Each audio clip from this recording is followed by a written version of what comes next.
Assalamualaikum warahmatullahi wabarakatuh. Selamat siang, terutama ada 4 pengabdi yang telah hadir pada hari ini. Selamat siang, Prof, Bapak, Ibu, dan para hadirin sekalian, terutama unit pemberdayaan dan pengabdian masyarakat UI yang telah menyelenggarakan acara ini. Pada kesempatan kali ini saya merasa terhormat dapat memandu acara dengan tema pemberdayaan masyarakat di daerah perbatasan, terluar, dan kepulauan, sebuah talk show yang akan melihat bagaimana pengabdian masyarakat dilakukan secara multidisiplin. Bapak Ibu, sebagaimana kita ketahui, ada istilah daerah 3T ya, terluar, terdepan, dan mirisnya juga seringkali dikaitkan dengan tertinggal. Nah, di daerah-daerah ini tentu kalau kita mengacu bahwa sebuah kegiatan pengabdian masyarakat itu harus beranjak dari masalah real di tengah masyarakat, maka daerah 3T itu adalah sebuah wilayah yang banyak memiliki masalah ya Bapak Ibu ya. Masalah infrastruktur, terutama masalah ekonomi, terutama bahkan dalam berbagai studi itu ada data bahwa banyak sekali terutama di daerah perbatasan, daerah 3T yang juga daerah perbatasan, itu ada migrasi besar-besaran warga ke wilayah negara tetangga, Prof. Saya melihat ada studi seperti itu, karena fasilitas publik lebih terjamin di negara tetangga, akses terhadap perekonomian lebih baik, dan seterusnya. Dan beranjak dari hal itulah tentunya daerah 3T, daerah perbatasan, itu adalah satu wilayah yang tentu perlu untuk didatangi dan dipecahkan masalahnya, masalah di tengah masyarakatnya, dan itulah yang menjadi latar belakang tentunya para pengabdi yang sudah mendedikasikan waktu dan tenaganya ini untuk ke sana. Lalu tanpa berpanjang lagi, sudah hadir ya 4 pembicara atau 4 pemateri, 4 pengabdi yang akan menceritakan kegiatan pengabdian masyarakatnya yang dilakukan di daerah-daerah targetnya. Sudah hadir bersama kita Prof. Setio Bismo. Terima kasih Prof. Lalu Ibu Viverita, selamat datang Ibu. Lalu Ibu Dr. Sri Murni, selamat datang juga Ibu. Dan terakhir Ibu Dr. Hayati Sari Hasibuan. Langsung saja kita akan mendengar untuk paparan ya, atau sedikit paparan mungkin Prof sebelum nanti kita diskusi dari Prof. Setio Bismo dari Fakultas Teknik UI. Nah, beliau ini mengambil wilayah di Pulau Mesah, Kabupaten Manggarai Barat, Provinsi NTT ya Prof ya. Dan persoalannya ternyata setelah saya pelajari kegiatan Prof. Setio Bismo ini berkaitan dengan air bersih ya Prof. Sehingga Prof. Setio Bismo bisa ini membangun sesuatu yang disebut sebagai IPAL ABM atau instalasi pengolahan air laut untuk penyediaan air minum dan atau air bersih. Jadi menyediakan air yang bersih siap minum dari air laut ya Prof ya. Langsung saja mungkin kita mau mendengar sedikit dari Prof. Setio Bismo terkait kegiatan pengabdiannya, apa yang telah dilakukan, mungkin juga bagaimana menggandeng mitra masyarakat di sana, juga mungkin nanti diceritakan masalah-masalah yang sempat terjadi mungkin, dan tentunya sebagai sebuah kegiatan pengabdian masyarakat, bagaimana kontinuitas ke depannya.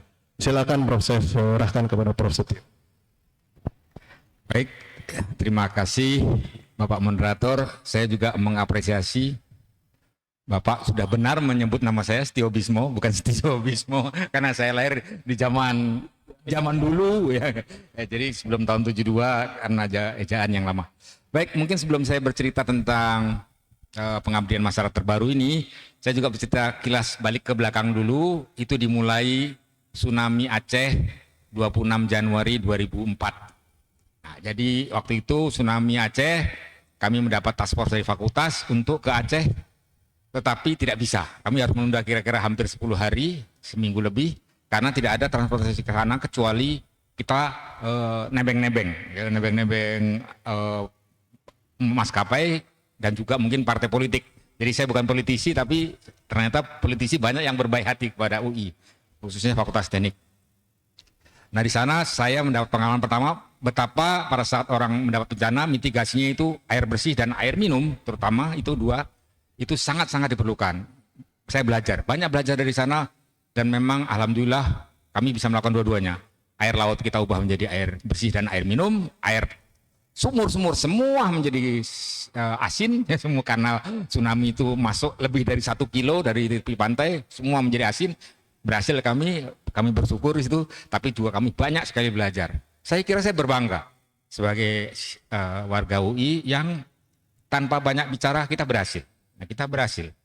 Terserah perguruan tinggi lain mau klaim apa, pokoknya kita berhasil. Yang kedua, kira-kira 5 tahun yang lalu, tsunami Selat Sunda di ujung barat Pulau Jawa ini, yaitu di sekitar sana, kecamatannya Kecamatan Sumur, ya, jadi sampai ke ujung kulon sana. Itu juga memang warganya Bapak Ibu seperti kita. Saya tidak ada bencana, tetapi yang namanya air bersih sangat-sangat jarang. Stunting juga cukup banyak. Nah, kemudian juga mereka apa-apa mahal, sedangkan mereka pendapatannya juga tidak besar. Nah, dari situ kami belajar lagi, tetapi saya dapat banyak kemajuan. Alat yang kami rancang di sana bisa kita pantau karena dekat, dan umurnya lebih dari 2 tahun. Lumayan ini, sampai 3 tahun. Dan menjadi kacau atau menjadi rusak karena pandemi 3 tahun. Nah di situ saya belajar lagi. Kemudian belum lama ini Mbak Leni mengajak saya, Pak ada lagi di Pulau Mesa, gini-gini. Itu adalah pada bulan awal Mei 2023 ini. Karena masih gelap apa itu Pulau Mesa, sudah begitu selama ini kami bermainnya di Sumatera dan Jawa, sekarang di Nusa Tenggara Timur. Udah gitu dekat Labuan Bajo. Saya sama istri saya, yuk kita jalan-jalan pakai duit sendiri aja, jalan-jalan ke sana. Ternyata kami mendapatkan lagi suasana baru di sana. Suku-suku Bajo, mereka juga sangat rukun di pulau itu, tapi yang namanya mata air bersih atau air tawar tidak ada sama sekali. Tidak, yang ada laut, tapi subhanallah air lautnya itu kualitasnya saya udah tes di sana, semuanya baik. Sekeliling pulau itu baik. TDS segala macam baik. Hanya mungkin untuk pengolahan airnya itu yang menjadi masalah. Tapi sekali lagi saya bersyukur. Saya diutus oleh UI bisa ke sana, kemudian bisa mengolah air atau bisa diberi kesempatan untuk mengolah air, dan mudah-mudahan nanti kami bisa menginstal dengan baik dalam waktu cepat ini ya. Karena apa? Saya juga qadarullah semenjak awal Agustus saya terkena penyakit jantung koroner. Ya, jadi dokter bilang, Pak tinggal 1 senti lagi, istirahat dulu 3 bulan. Gitu. Nah, ya saya nurut kan dokter yang ngomong.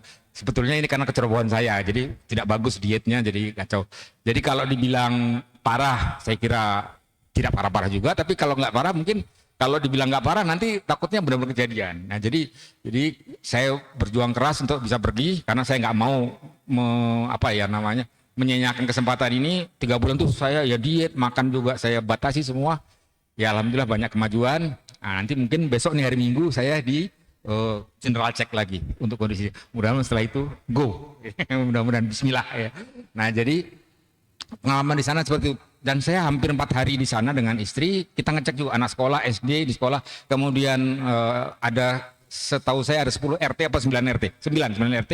Kami lihat juga kondisi, ternyata banyak anak-anak yang balita sampai kira-kira kelas 3 SD yang kondisi gizinya banyak mepet-mepet ke stunting. Ya, saya nggak tahu definisi murni, tapi kecerdasannya minim. Ya, kemudian juga tanggap terhadap masalah-masalahnya juga tidak seperti kita di sini ya.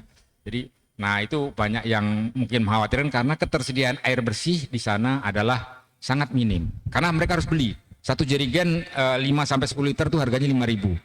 Nah, padahal 1 hari mereka memerlukan itu sampai kira-kira antara 6 sampai 12 rata-rata ya, sampai 12 jerigen. Bayangkan 1 hari 60.000 atau 1 hari taruhlah 40.000, berapa 1 bulan? Mereka adalah nelayan semuanya. Hari nelayan kemudian, dan nelayan itu tidak kontinu juga penghasilannya. Bahkan juga kepala desanya saya kenal baik, itu katanya juga gaji PNS-nya atau ASN-nya sering terlambat sampai 3 bulan lebih. Ya, bayangkan itu kan. Jadi cukup cukup mengkhawatirkan juga, memprihatinkan juga. Tapi saya sampai hari ini masih kontak-kontakan, Pak doakan saya, pokoknya saya harus pergi. Ya, saya harus pergi.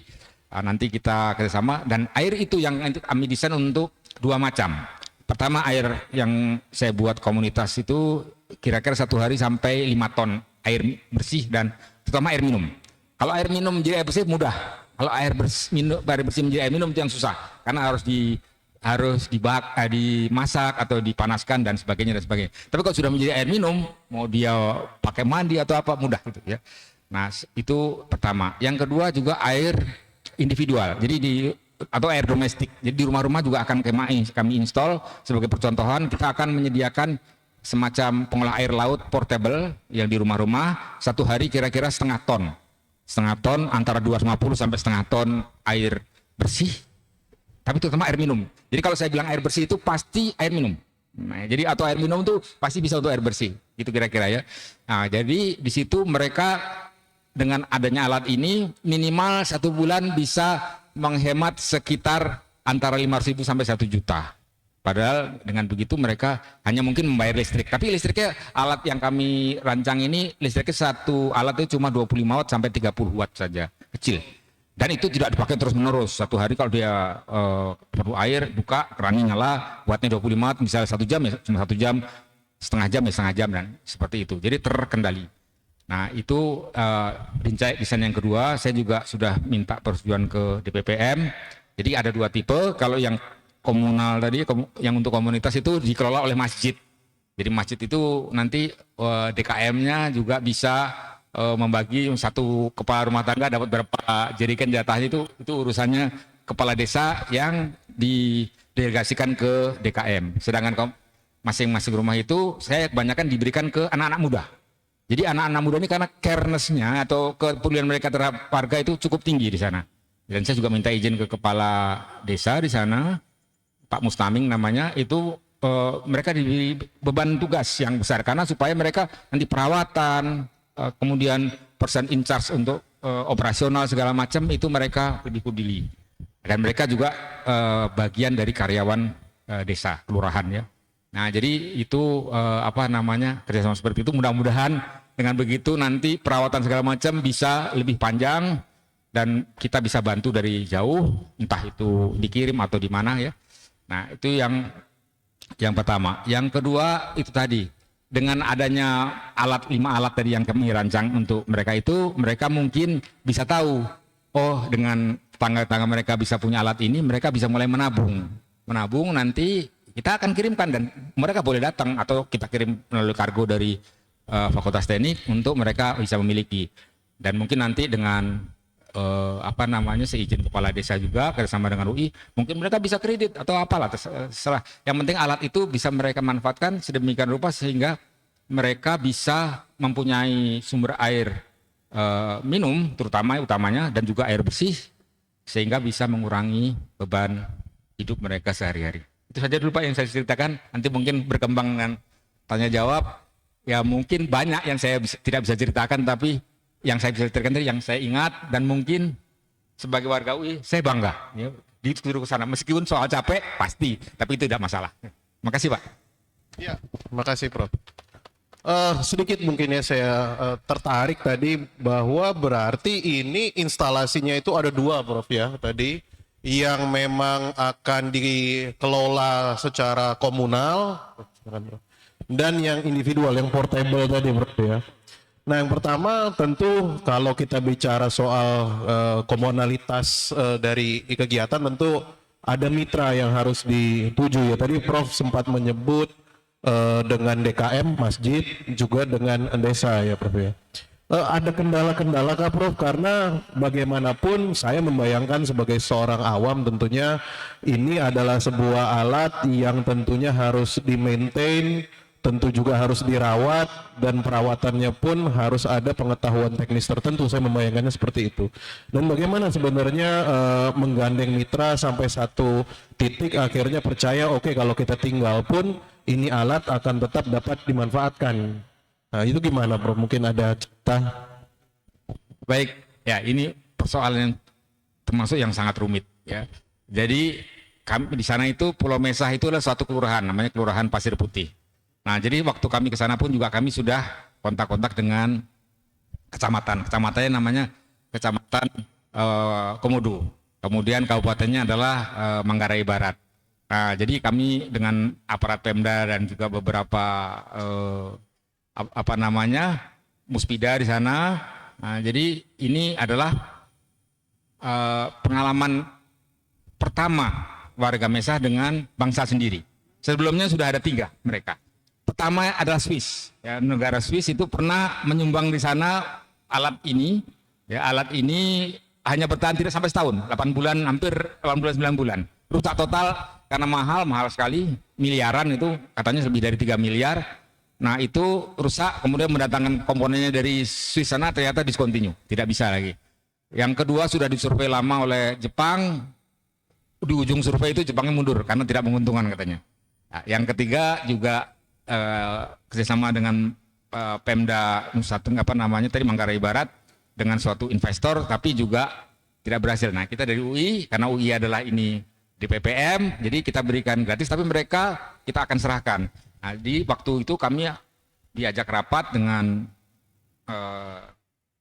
pihak-pihak terkait untuk berlangsungan hal ini. Mereka, saya tegaskan bahwa ini adalah hibah dari UI, tetapi mereka setelah kami tinggalkan, mereka diminta minimal 1 tahun atau kalau boleh lebih ada kerjasama dengan UI, entah itu untuk perawatan segala macam, kita akan bantu. Ya, bantu dalam arti kata saya sebagai tenaga ahli mungkin bisa bantu entah itu training dan sebagainya, juga mungkin bahkan pengadaannya. Karena itu alat yang kami desain itu tidaklah mahal. Ya, satu spare partnya ada yang harganya cuma 10.000, ada yang harga 25.000. Artinya gini, kalau kami di lab itu alat seperti ini kita selalu ada, tapi kalau untuk lebih dari setahun mereka harus berjuang untuk bisa. Tapi kalau sampai setahun 2 tahun kita akan bantu. Nah itu yang pertama. Yang kedua bahwa tenaga-tenaga tadi yang untuk membantu untuk mengoperasi mesin tadi juga merawat itu kita training. Ya, trainingnya itu antara 5 sampai ada yang baru 3 hari juga sudah pintar karena memang mereka lulusan dari Unhas. Ya. Jadi mantap lah itu. Tapi ada juga cuman D3 dari saya lupa dari mana itu, pokoknya dari daerah Kupang. Itu juga oke. Nah ada lagi yang SMA. Nah SMA ini yang mungkin agak sedikit lama karena memang mereka operasional sehari-hari, lebih sibuk mereka. Nah ini mungkin nanti akan kami training lagi nanti sekitar bulan awal Desember. Nah itu untuk mengoperasikan itu. Nah tapi semua ini Pak Kepala Desa yang banyak berjasa. Jadi mereka itu dana operasional segala macam diambilkan dari RKAT atau kalau kita namanya RKAT atau APBD di Kelurahan Pasir Putih itu.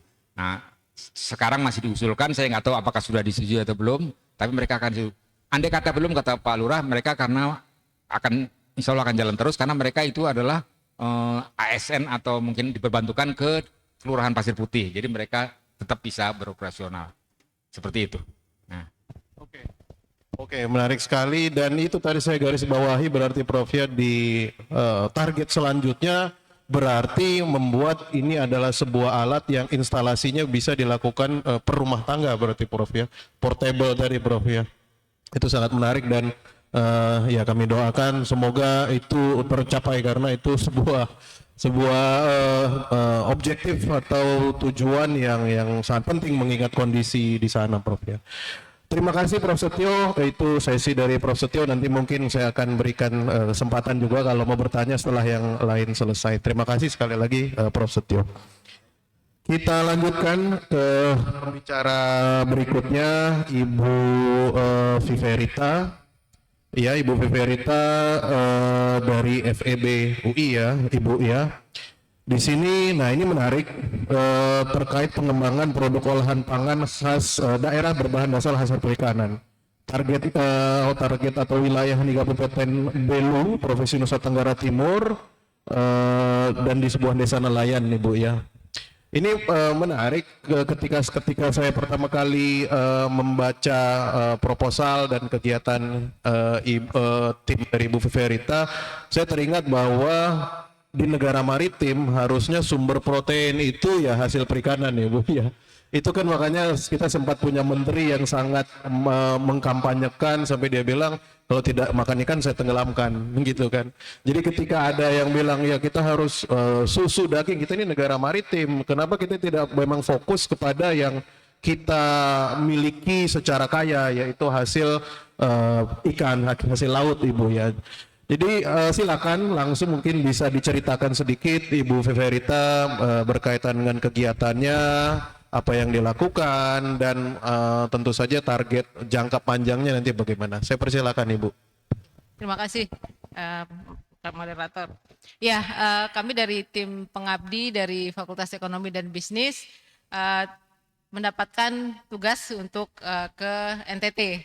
Nah, kemudian berdasarkan hasil diskusi dan pengamatan, ternyata di Kabupaten Belu, yaitu di Kota Atambua, itu banyak sekali ibu-ibu rumah tangga yang berusaha, yang mempunyai usaha kecil, itu membuat produk makanan olahan dari ikan. Nah, itu potensi daerah itu sebenarnya banyak ikan, akan tetapi tadi mungkin saya ralat, itu bukan desa nelayan. Mereka bukan nelayan, tapi bukan nelayan besar lah. Bukan nelayan besar. Nah, nelayan besar itu datang dari pulau-pulau yang lain, misal dari Makassar dan seterusnya. Jadi makanya Kabupaten Belu itu termasuk dari salah satu dari 62 desa yang tertinggal yang menurut Perpres 63 tahun 2020 itu. Nah, itu kami melihat sangat miris ya dengan kekayaan lautnya, akan tetapi mereka masih menjadi daerah tertinggal dan perekonomian mereka juga sangat susah. Nah, melihat potensi itu kami berusaha menjembatani dan mencari tahu apa yang mereka butuhkan terutama ya. Kemudian dengan kerjasama dengan Pemda setempat, kemudian dinas-dinas terkait seperti Dinas Koperasi UKM, kemudian juga Dinas Perikanan. Nah, kemudian kami akhirnya bisa memilih 8 kelompok usaha ibu-ibu yang kemudian kami berusaha menjembatani bahwa kalau misalnya mereka bisa diberdayakan, itu akan perekonomian mereka akan lebih baik gitu ya, dengan mengolah ikan menjadi produk mungkin bisa menjadi produk oleh-oleh dari Belu ya. Kemudian kami adakan latihan bulan Agustus lalu tahap awal dengan memberikan pelatihan manajemen bisnis ya, manajemen usaha. Jadi termasuk pengetahuan tentang kewirausahaan, kemudian juga termasuk perizinan dan sertifikasi halal, kemudian produksi, pemasaran dan juga komunikasi digital. Kemudian keuangan bisnis dan keuangan keluarga. Nah, itu juga sangat penting keuangan keluarga karena selama ini kan yang namanya ibu-ibu gitu kan tidak misahin tuh antara keuangan keluarga dengan usaha. Nanti modalnya entah kemana itu udah nyampur gitu. Nah, itu yang kami coba berikan pemahaman gitu ya. Nah, kemudian juga setelah mengadakan workshop, kita juga adakan semacam mereka melalui kerja bareng di dalam kelompok menentukan nih yang sudah punya mereknya apa gitu kan supaya menarik. Kemudian desain dari kemasan seperti apa gitu kan. Kemudian juga kita memetakan kebutuhan karena dari cerita mereka, mereka tidak bisa berproduksi besar karena selain sumber ikan yang musiman, itu juga peralatannya kurang. Jadi ikan yang musiman tadi sebenarnya karena mereka tidak punya alat penyimpan yang layak, mereka tidak bisa beli banyak waktu musim. Nah, ketika tidak musim, mereka tidak berproduksi sama sekali. Nah, jadi kita mendata kebutuhan peralatan yang mereka butuhkan, misalnya seperti freezer, kemudian alat pengering, karena produk mereka itu ada abon ikan, kemudian nugget ikan tuna, ya, kemudian juga ikan kering, ya, dendeng ikan, seperti itu. Nah, kemudian setelah dapat itu pemetaan kebutuhan mereka juga. Nah, bulan awal November kemarin kita kembali lagi ke sana untuk memberikan peralatan yang mereka butuhkan. Jadi kita berikan freezer, juga spinner dan seterusnya ya yang mereka butuhkan untuk pengolahan. dan sekaligus mengevaluasi dan memonitor pencapaian mereka selama kita tinggal 2 bulan 3 bulan itu. Dan alhamdulillah hasilnya mereka dengan pelatihan yang kita berikan, mereka termotivasi dan punya rasa percaya diri untuk berusaha dan memasarkan produk mereka dengan pasar yang lebih luas. Sehingga tadinya mereka mungkin cuma dapat permintaan saja, mereka menunggu permintaan nih, 10 bungkus misalnya abon ikan, 10 bungkus nugget. Nah waktu kami setelah melakukan pelatihan, kemarin kami tanya, ada yang sudah berani memasarkan ke perusahaan-perusahaan, ke kantor-kantor, kemudian ikut pameran, dan bahkan sudah mendapatkan pesanan sampai 150 bungkus. Jadi itu kami bersyukur sekali. Jadi pengetahuan yang kita berikan membuat mereka bersemangat, termotivasi lebih kuat lagi untuk berusaha, dan tentunya kita harapkan dapat membantu perekonomian keluarga dan pada akhirnya tentunya perekonomian masyarakat secara umum ya di Kabupaten Belu, seperti itu. Gitu Mas pengalamannya. Oh, berarti memang ini menggandeng 8 kelompok ibu-ibu tadi, Bu ya, kalau bisa dibilang. Mereka ini berhimpun dalam apa? Kelompok usaha saja. Kelompok usaha saja. Kelompok usaha, Ya? jadi kelompok ibu-ibu gitu ada 8. Nah kemudian akhirnya yang diberikan bantuan itu 5 karena kami juga bekerja sama dengan swasta, yaitu atas bantuan DPPM itu dari Pertamina melalui Pertamina Foundation. Jadi itu yang mereka membantu peralatan tersebut. Jadi yang 5 itu yang dari desa, ada tiga ibu-ibu dari 3 desa, Desa Jenilu, Desa Kenebibi, dan Silawan. Gitu. Jadi kemudian yang 5 itu kita bantu. Akhirnya ya alhamdulillah seperti tadi. Kemudian kita bisa lihat pameran sana ada produk mereka. Oh itu ya. Ada. Di dalam ada, jadi udah kita berikan merek, jadi kita bawain juga packagingnya dari sini gitu. Kemudian merek kita cetakin dari sini, kemudian ditempelkan di situ, udah jadi bagus gitu ya. Dan itu mungkin bisa juga mengangkat harga kan pada akhirnya nanti gitu. Kita harapkan seperti itu. Iya. Jadi apa saja Bu tadi? Abon ikan, nugget ikan ya. Kemudian dendeng ikan. Ya. Semuanya dari tuna. Dari tuna semuanya. Tuna. Oh oke. Karena ternyata masyarakat di sana terbiasanya tuna, jadi tidak ikan yang lain. Mereka tidak mau mencoba juga gitu loh.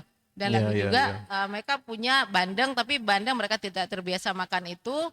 Kemudian juga harga jauh lebih mahal. Oke. Ya tadi sempat juga Ibu menyebut ada dinas perikanan. Ya. Dinas Koperasi UKM. Nah, itu ada perankah mereka? Iya, mereka kita minta bantuan selain tadi memilih kelompok, juga kita diskusi sebelum ke sana kan lewat Zoom dengan lewat telepon. Kemudian juga mereka membantu memonitor ibu-ibu ini sampai sekarang. Nah, kemudian kita juga untuk kedepannya kita kan maunya sustain ya. Sustainability ini yang justru menjadi masalah selama ini kan. Selain dari pihak swasta tadi melalui Pertamina Foundation, Pertamina, kemudian juga dari Pemda tadi dinas-dinas, kami juga mencoba kemarin sudah berdiskusi dengan program studi pengolahan hasil laut Universitas Pertahanan di Atambua. Jadi kita minta tolong mereka kalau bisa mereka ikut membina dan memonitor nih untuk selanjutnya supaya bisa sustain usaha ini. Gitu. Oke, terakhir mungkin Bu, jadi kedepannya mungkin kalau saya bisa simpulkan apakah ada niatan misalnya untuk membuka akses pasarnya ini, misalnya jangan-jangan nanti sudah kepikiran dari industri rumahan nanti mungkin jadi ekspor seperti itu, apakah sudah ada ke sana Ibu mungkin? Sampai saat ini mungkin belum ya karena mereka juga masih terbatas kapasitas produksinya. Tapi mungkin kita bisa berharap adalah produk mereka tuh bisa dijadikan oleh-oleh khas Belu. Oleh-oleh khas Belu yang ya minimal ya dia bisa jual ke Kupang gitu ke Kupang walaupun itu jauh sekali. Lumayan lah, jalan darat tuh kita dari Kupang tuh 6 jam. 6 jam ya. Kemudian dia juga mungkin bisa ekspor ke negara tetangga. Negara tetangga yang terdekat itu ke Timur Leste. Ya, setidaknya akses pasarnya itu sudah lebih luas lah. Iya, dan dinas-dinas juga Dinas Koperasi UKM sudah membuka peluang juga untuk mereka. Misalnya kalau ada acara-acara tertentu, mereka bisa mengirimkan barangnya dan itu sudah dilakukan. Memberikan barangnya untuk pameran dan dijual. Seperti itu. Siap. Oke, terima kasih Ibu Verita. Nanti mungkin kalau mau ada yang bertanya setelah semua pembicara, saya persilahkan. Terima kasih. Kita lanjut ke pengabdi berikutnya. Telah hadir Ibu Dr. Sri Murni dari FISIP UI dengan tema pengabdian masyarakatnya Rumah Cerdas Varanus Komodoensis ya Bu ya. Dilakukan di Kelurahan Tangge, Kecamatan Lembor, Kabupaten Manggarai Barat, NTT. Di sini saya pelajari sedikit bahwa ada fakta yang cukup memprihatinkan bahwa ternyata 65% ya Bu di Kelurahan Tangge itu tidak tamat sekolah dasar ternyata Bu ya. Jadi berlandaskan keresahan itu saya membayangkan bahwa harus ada aksi nyata bagaimana minimal membuka atau meningkatkan literasi masyarakat setempat gitu ya. Mungkin itu yang saya pelajari sedikit dari kegiatan pengabdian Ibu Sri Murni. Silakan Ibu mungkin bisa diceritakan sedikit kegiatannya itu fokusnya apa, lalu bagaimana apa yang terjadi selama melakukan kegiatan dan apa rencana ke depannya. Silakan Ibu. Baik, terima kasih banyak Bang Togar. Saya manggilnya Bang Togar Boleh. biar lebih enak Ya, siap. sebagai moderator. Assalamualaikum warahmatullahi wabarakatuh. Salam Waalaikumsalam sejahtera, salam sehat buat kita semua. Tadi Bang Togar sebagai moderator hanya menyebut satu rumah cerdas Varanus Komodoensis ya. Tapi nampaknya dalam kesempatan hari ini saya ingin menggambarkan keseluruhan dari rumah cerdas dan ingin berterima kasih sekali kepada DPPM dulu sebelum DPPM di RPM ya. Kenapa saya mencoba meng-highlight semua rumah cerdas? Jadi mungkin saya memberi judulnya rumah cerdas di perbatasan, terluar dan kepulauan. Tapi kayaknya lupa ada yang pedalaman gitu ya, karena ada wilayah-wilayah Indonesia yang di pedalaman. Bang Togar, saya mau cerita 2012 pertama kali dapat hibah dari di RPM, dulu namanya di RPM itu mendirikan rumah cerdas Desa Omba itu di Pulau Alor, jauh banget ya, di Kabupaten Alor, di Pulau Alor. Lalu semula saya berpikirnya ini jangan-jangan ini rumah cerdas pertama dan terakhir gitu ya. Ini kok mulai gerimis ya, mudah-mudahan ini barokah. Sebab setiap saya ke lokasi, terus kemudian lokasi itu nggak pernah hujan, tiba-tiba turun hujan gitu. Jadi saya selalu bersyukur kalau ada hujan. Mudah-mudahan sih enggak ya, kita nggak harus pindah ke ruang terapung. Lalu kemudian berlanjut sampai akhirnya di 2013 itu terakhir Rumah Pintar di Banyuwangi. Jadi dari 2012 sampai 2023, 11 tahun ada 13 rumah cerdas yang didanai oleh UI. Saya amat berterima kasih, amat bersyukur begitu ya. Diberi kesempatan tiap tahun satu. Tapi di 2014 itu ada 2, 2013 itu ada 2, sehingga 11 tahun itu rumah cerdasnya ada 13 gitu ya. Saya nggak tahu apakah UI masih mau berbaik hati nanti untuk membuat rumah cerdas di pulau-pulau yang tersebar. Sebenarnya ada yang di perbatasan, ada yang di pulau terluar, ada yang di kepulauan. Perbatasannya antara perbatasan Indonesia Malaysia, waktu itu kami sebut rumah cerdas Borneo, itu perbatasan Kalimantan Utara dengan Malaysia. Lalu yang berbatasan dengan Timor Leste itu rumah cerdas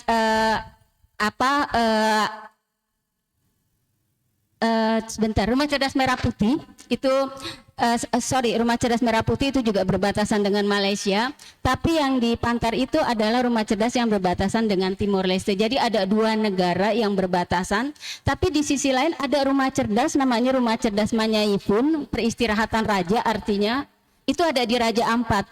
Pasti di sini teman-teman bayangkan, aduh enak banget ya ke Raja Ampat gitu ya. Padahal wilayah yang kami pilih adalah wilayah yang tidak pernah didatangi oleh Pemda, yang tidak pernah didatangi oleh kepala dinas.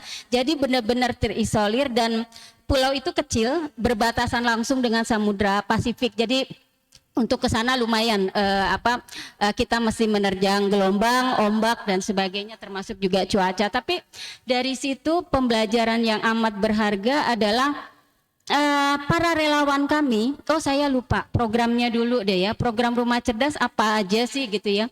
Rumah Cerdas kami amat sederhana. Kalau tadi Bu Rita akan menjadikan warga menjadi produsen ikan ya Pak Bu ya, yang diolah ya, olahan ikan. Kalau Pak Prof Bismo tadi bagaimana menciptakan air bersih ya Pak ya dari air laut. Kalau Rumah Cerdas sederhana sekali, dan mungkin ini teman-teman termasuk juga mahasiswa yang masih aktif bisa menduplikasinya. Kami memulai dari pengadaan buku, ngumpulin buku. Kenapa perlu mengumpulkan buku? Karena kami sadar sekali dana yang kami dapat dari UI kalau semuanya untuk dibelikan buku, buat peralatan lain nggak bisa kebeli gitu ya. Nggak cukup. Jadi kami biasanya menghimpun donasi buku. Dan alhamdulillah ada sejumlah penerbit besar yang dengan senang hati memberikan plak, ini Mbak Uci tahu-tahu 3 dus gitu ya, datang ke visip, ini silahkan dibawa gitu. Terus tiba-tiba saya ngebuka Facebook, ada yang mau menyumbangkan majalah yang udah nggak dipakai, majalah National Geographic, kan keren banget gitu ya dan mahal gitu. Terus saya bilang saya mau dong kalau ada sekalian buku resep, karena saya tahu ibu-ibu di daerah itu senang banget buku resep. Terus iya boleh, nanti dikirim aja alamatnya, saya kasih alamat rumah, tahu-tahu dapatlah 1 dus. Itu amat berharga sekali ya, donasi-donasi seperti itu. Tetapi ketika kami dalam pengadaan buku itu mendapat limpahan buku, saya kebetulan mengikuti Facebook dari komunitas-komunitas literasi gitu ya. Jadi ada individu-individu, kelompok-kelompok yang juga sama-sama bergerak nih satu visi dengan Rumah Cerdas, memberi pencerahan, mendampingi calistung, bernyanyi, bermain gitu ya, bermain permainan tradisional gitu ya, bercerita. Itu sama-sama satu visi dengan kami Rumah Cerdas. Akhirnya saya melihat, oh ya kalau ada yang kekurangan buku, kalau saya berlimpah saya kirim gitu, walaupun terasa sih ongkos kirimnya tuh kalau itu ke pulau terluar atau ke kepulauan itu lumayan berasa gitu ya Pak ya. Tapi kadang-kadang kayaknya kalau kita beramal tiba-tiba ada aja rezeki ya Pak ya. Tapi kalau jalan darat biasanya kami akan lakukan tuh dengan mudah gitu ya, kalau misalnya wilayah itu bisa kita jangkau dengan darat. Nah selain tadi pengadaan buku, setelah itu kami akan ketika di lokasi kami akan melakukan pendampingan calistung, membaca, berhitung, menulis gitu. Kenapa? Karena ketika kami ke wilayah perbatasan, ke pulau terluar, ke pedalaman, lalu kemudian ke kepulauan, bisa dibilang kecerdasan anak-anak Pulau Jawa, Jabodetabek deh lah ya, yang paling gampang kita pilih sebagai sampelnya. Dengan mereka yang ada di pulau-pulau terluar pedalaman tadi ya, yang jadi topik festival hari ini, itu berbeda sekali. Jadi anak kelas 4, 5, 6, kadang-kadang SMP membacanya tuh tertati-tati, mirip dengan kepandaian membaca anak PAUD di sini gitu. Sehingga akhirnya buku-buku yang kami bawa, kami coba dampingi mereka, walaupun kami sadar ketika Rumah Cerdas pertama di Alor kami 1 bulan, ditambah lagi 2 minggu, jadi 1,5 bulan. Waktu itu sih dana sedikit kok kami bisa, itu juga nggak masuk perhitungan gitu. Tapi sekarang kami biasanya cuma 1 minggu atau 2 minggu, setelah itu kami mencoba intensif benar-benar gitu ya. Dalam waktu 1-2 minggu kami akhirnya bisa melakukan semua kegiatan, lalu kemudian kami memberi pelatihan pada kader. Kader inilah yang akan melanjutkan kegiatan Rumah Cerdas ya. Nah setelah tadi pendampingan calistung kita ajak, pendampingan calistung itu tidak saklek mesti di dalam kelas, tapi biasanya kalau itu wilayahnya pantai, kita ajak ke pantai. Kalau itu wilayahnya sawah, kita ajak di pinggir sawah. Jadi kita tidak berada di dalam kelas. Dan ini sebenarnya memotivasi guru-guru untuk belajar itu tidak harus diam di dalam kelas, tapi harus keluar ke lingkungan. Jadi ada persawahan, ada pantai, ada gunung.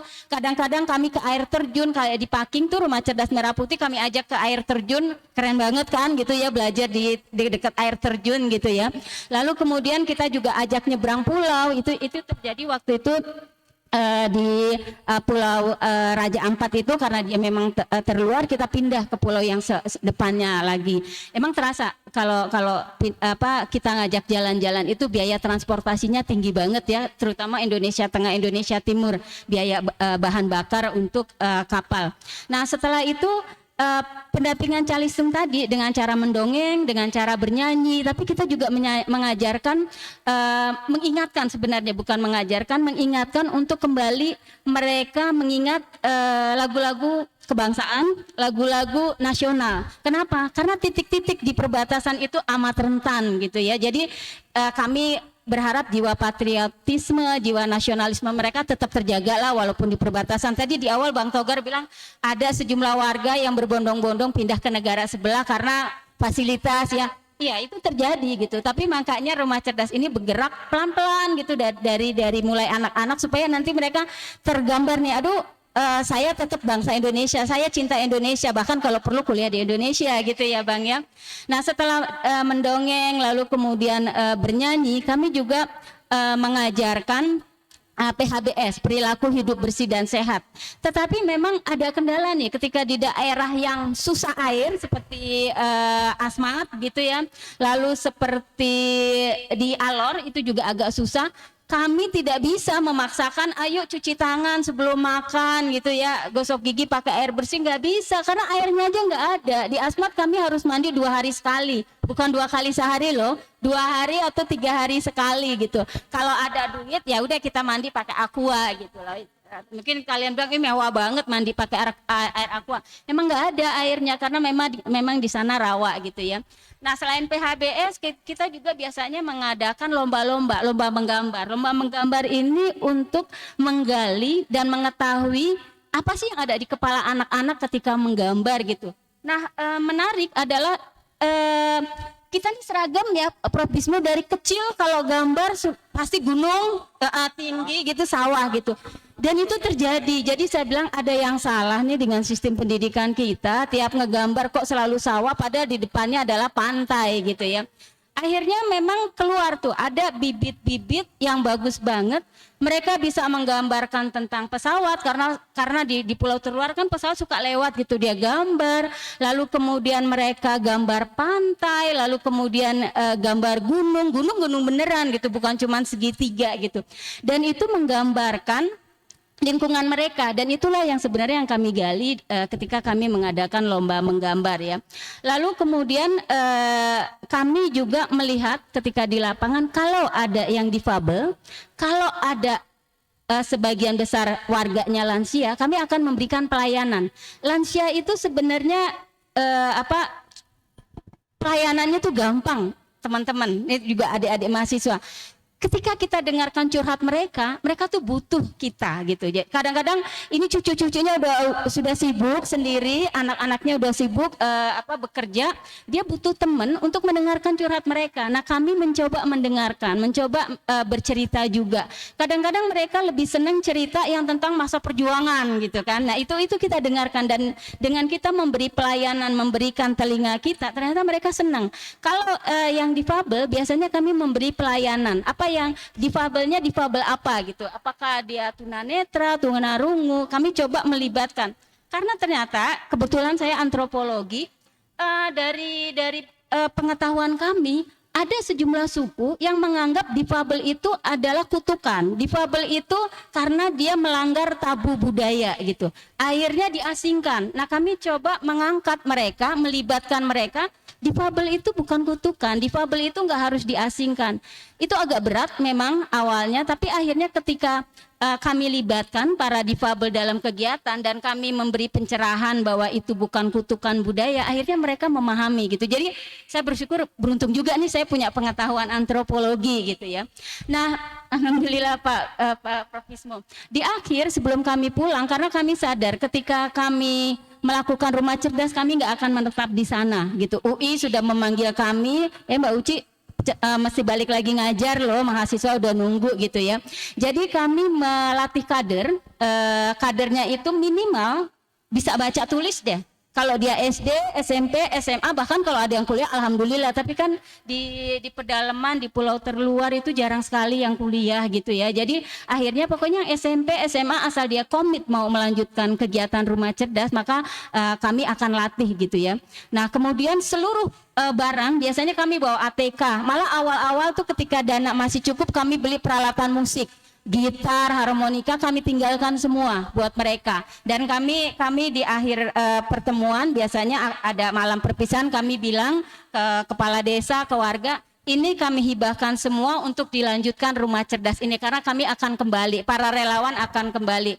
Nah dengan demikian memang para relawan, ini kan relawan biasanya kami adalah mahasiswa UI tapi tidak tertutup kemungkinan warga lokal yang asal dari daerah situ tapi kuliah di Jakarta atau kuliah di Depok, kami ajak saat itu lalu kemudian mereka merasakan bahwa kayaknya kami ingin meneruskan kegiatan rumah cerdas. Jadi kegiatan ini amat sederhana, semuanya bisa dilakukan oleh teman-teman semua di sini. Jadi silakan teman-teman kalau mau menduplikasi juga boleh, nanti saya berikan modulnya gitu ya. Tapi bahwa kita harus sadar Indonesia tuh luas banget gitu. Saya nggak mungkin keliling Indonesia gitu. Ini aja udah beruntung banget 11 tahun 13 rumah cerdas. Padahal pengen banget masih terus. Cuman saya sadar ini lama-lama saya tambah tua ya Prof ya, capek juga gitu. Tapi di sisi lain kayaknya memang kita perlu datang ke wilayah, nggak cuman membaca berita atau melihat di Facebook, tapi kita benar-benar mengetahui kondisi di lapangan. Mungkin itu yang bisa saya sampaikan. Wassalamualaikum warahmatullahi wabarakatuh. Waalaikumsalam warahmatullahi wabarakatuh. Iya, mungkin sedikit dari saya ingin bertanya Ibu ya, terutama soal strategi apa Bu ya yang memastikan agar animo masyarakat itu tetap di awal langsung mau mengikuti kegiatan, karena kan tadi saya dengar bahwa rumah cerdas ini fokusnya bukan hanya ada buku tapi didampingi juga terutama untuk baca tulis dan berhitung gitu. Bagaimana strateginya waktu itu Bu untuk memastikan ada animo yang baik dari masyarakat untuk ikut kegiatan ini, dan tentunya animo tersebut misalnya di-maintain terus ketika rumah cerdas tersebut dikelola oleh relawan-relawan lokal, kan tadi seperti itu Bu ya, karena kan tidak mungkin kan tim UI selalu ada di situ. Itu strateginya bagaimana Bu? Karena saya bayangkan ini kan sebenarnya harusnya jadi komplement pendidikan formal mereka gitu, sedangkan di data saja secara formal 65% bahkan mereka tidak menyelesaikan sekolah dasar itu Bu ya. Apa strateginya Bu untuk memastikan bahwa mereka itu datang ke rumah cerdas, mau ikut kegiatan-kegiatannya, menerima basic-basic soal baca, tulis, berhitung, dan bagaimana memaintainnya ketika itu dikelola oleh relawan lokal. Mungkin itu saja dari saya. Silakan. Baik, Bu. terima kasih Bang Togar. Idealnya memang saya dan tim relawan berharapnya rumah cerdas itu jalan terus ya, ketika kami pulang dengan kader-kader yang kami latih, dengan modul yang sudah kami tinggalkan, dengan peralatan yang sudah kami hibahkan ke mereka. Tapi pada prakteknya memang tidak semudah itu gitu ya, tidak semudah membalikan telapak tangan. Saya merasakan ketika salah satu rumah cerdas di Kepulauan Raja Ampat itu disupport habis-habisan oleh Pak Camatnya kebetulan nih anak sahabat saya gitu, anak wakil bupati, sehingga dia support habis gitu, termasuk juga kami wirawiri dengan speedboat pribadinya gitu ya. Karena kalau wirawiri itu biayanya lumayan Bang Togar, belasan juta gitu ya buat bolak-balik gitu. Nggak mungkin lah ngambil dari uang dari UI gitu ya. Ketika beliau pindah tugas, dimutasikan ya, biasa kan antar kecamatan tuh pindah-pindah gitu. Rumah cerdas tadi menjadi tidak jalan gitu karena apa? Kadernya nggak ada yang mensupport nih gitu. Jadi kan camat yang baru juga tidak memahami atau mungkin juga tidak tahu nih kegiatan rumah cerdas apa gitu. Kami menyadari itu bahwa tidak semuanya rumah cerdas itu berjalan gitu ya. Tapi ketika ada rumah cerdas yang masih berjalan, kami melakukan terus komunikasi. Mbak Uci tolong dong dikirim buku yang ini udah selesai semua dibaca. Nah biasanya kami akan melakukan. Jadi itu salah satu strategis untuk kesinambungan sebenarnya. Bahwa kita akan terus menerus berhubungan. Walaupun kami sadar, ya ketika rumah cerdas ini nggak jalan ya karena kadernya nggak bisa jalan karena pimpinannya udah dipindah gitu, tidak ada nih lagi yang mensupport. Termasuk kan sebenarnya support ini bukan cuma support tenaga ya, tapi ada support material gitu. Lalu kemudian ada juga nih sebenarnya yang menawarkan, Mbak Uci mau nggak, Mbak Uci mau minta apa aja boleh gitu, asal ini kegiatan Rumah Cerdas menjadi bagian dari partai kami gitu. Tadi Pak Prof Bismo bilang partai baik-baik ya Pak ya gitu ya. Baik banget gitu, tapi di sisi lain saya kok masih punya hati nurani gitu. Ini UI loh gitu ya. Kalau nanti ini jadi bagian salah satu partai lalu UI dibilang ini mendukung partai tertentu, bahaya banget gitu ya. Saya bilang mohon maaf, jadi jangan coba-coba untuk menyatakan bahwa ini bagian dari kinerja partai. Karena jangan mengklaim gitu, karena kami akan nuntut balik. Saya sampai mengancam gitu, karena sebenarnya ini waktu itu masih menghangat. Ada pencalonan bupati dan berharap partainya menang, lalu kemudian Rumah Cerdas yang sudah diminati oleh warga ini dianggap bagian dari kinerjanya, maka kan akan naik pamornya gitu. Tapi artinya tawaran-tawaran, godaan-godaan itu selalu ada, Bang Togar. Tapi artinya bahwa kita kembali lagi lah ke nurani, dari dana UI cukup, ya udahlah cukuplah gitu ya. Itu mungkin Bang Togar. Oke, terima kasih. Emang politisi tukang klaim Bu, mereka Bu. Iya. Ya, lanjut. Terima kasih Bu Sri Murni. Kita lanjut ke pengabdi terakhir yang akan memaparkan. Itu ada Ibu Dr. Hayati Sari Hasibuan dari Sekolah Ilmu Lingkungan. Nah, ini beririsan dengan Prof. Setio ternyata, bahwa kalau Prof. Setio tadi mengelola air laut ya Prof ya. Nah, Bu Hayati Sari Hasibuan ini mengelola dari air hujan ya Bu ya. Di Kecamatan Komodo, Kabupaten Manggarai Barat, NTT, di mana di sana ada dibangun sistem permanen air hujan atau SPAH, di mana ini berlandaskan dari keresahan bahwa ternyata hanya 24% penduduk yang memiliki akses ke PDAM. Ternyata saya pelajari Bu ya. Air juga tidak sesuai dengan baku mutu air bersih, mengandung bakteri E. coli dan sebagainya. Silakan Ibu diceritakan tentang sistem permanen air hujan ini, apa yang dilakukan dan strategi-strategi apa hingga benar-benar ini bisa memecahkan masalah yang terjadi. Silakan Ibu. Ya, makasih Bang Togar. Assalamualaikum warahmatullahi wabarakatuh. Nah, ini kalau lokasinya, tepat lokasinya itu di Labuan Bajo. Oh, jadi kalau semua pasti di sini yang mendengar kata Labuan Bajo itu selalu berpikir pariwisata yang menarik, begitu ya, eksotik. Semua pasti berpikir begitu ya. Super prioritas. Super prioritas. Super prioritas, super premium, super premium. Jadi semua kalau mendengarkan Labuan Bajo pasti terpikirnya begitu. Nah, ini ternyata di kawasan Labuan Bajo sendiri itu masih banyak lokasi-lokasi di mana masyarakatnya tidak ada akses terhadap air bersih. Yang satu lokasi namanya Lobo Usu, itu sangat dekat dari lokasi utamanya Labuan Bajo. Jadi yang di sini itu banyak hotel-hotel, banyak restoran, banyak kegiatan pariwisata. Cuma 3,5 kilo sampai 4 kilo itu ada permukiman yang kalau musim kemarau bahkan sawahnya itu bisa dilaluin mobil, saking kerasnya itu. Jadi kalau musim kemarau begitu, dan mereka kalau mengambil air itu karena posisinya lebih tinggi, mereka tuh turun ke bawah, mengambil dari air sungai. Itu sejauh 3 kilo, dan kemudian nanti naik lagi membawa ember-ember untuk membawa air-air tadi sampai ke atas. Nah, jadi banyak sekali masyarakat di sana, di kampung itu, yang mengalami penyakit karena kekurangan air bersih dan juga karena air bersihnya tidak sesuai tadi ya. Bahkan kalau sedang kemarau, sungainya kering.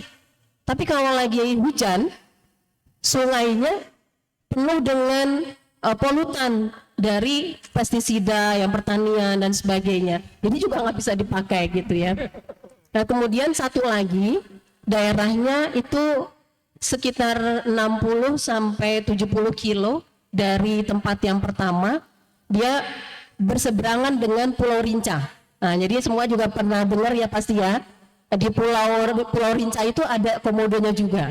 Nah, ini seberangan, jadi masih di Pulau Flores, tapi dia seberang dengan Pulau Rinca. Nah, di situ kondisinya lebih ini lagi Bang Tagor, untuk menuju sana, menuju ke tempat itu hanya bisa dilalui darat, dan pada waktu kami datang ke sana itu kalau hujan mobil nggak ada yang bisa lewat karena blesek gitu ya, masuk ke dalam dan sangat sulit untuk dilalui. Lalu di sana sama sekali tidak ada listrik, jangankan internet ya, listrik juga nggak ada. Jadi satu kampung itu jangan dibayangkan kampungnya banyak, hanya beberapa spot-spot rumah begitu yang kemudian mereka tetap harus mengambil air itu dari jarak 5 kilo dari pemukimannya mereka. Jadi kalau saya melihat pada waktu itu ya, anak-anak yang sekolah gitu ya, mereka jalan dari rumahnya itu ke desa sebelah, itu benar-benar literally jalan kaki, dan kemudian mereka itu tidak ada cukup minum dan juga tidak cukup sarapan begitu ya. Dan kemudian mereka kembali, anak-anak sekolah itu kembali, dan kalau udah maghrib dikit udah nggak ada lagi kehidupan karena nggak ada listrik sama sekali. Nah, jadi di situ kami juga memasang instalasi di kedua tempat itu. Kami memasang instalasi rainwater harvesting namanya, pemanen air hujan. Jadi istilahnya kalau kita kan sedia payung sebelum hujan, ini kami tagline-nya adalah sedia RWH sebelum hujan, supaya hujan itu bisa ditampung dan kemudian bisa menjadi sumber air untuk mereka. Kira-kira gitu Bang Togar.